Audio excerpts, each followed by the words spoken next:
Hello everyone, in this video I will show you how to start clearing your browser history in the Arc browser. First, open Arc browser on your device.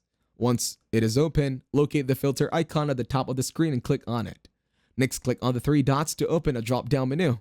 In this menu, look for the option that says Clear Cookies and click on it. This will delete your cookies. To delete other browsing history, you will need to click on the filter icon again. After that, click on the three dots once more to open the menu. Again, click on Clear Cookies. If you have more history to delete, repeat the same process. Each time, click on the filter icon, then the three dots, and then Clear Cookies.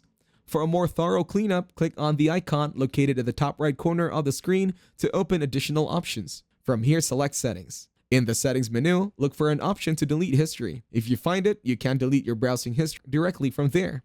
Additionally, navigate to the Privacy and Security section within the settings. Here, you should find an option related to your browsing history.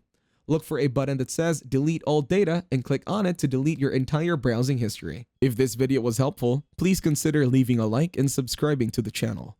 With that being said, I will see you in the next video.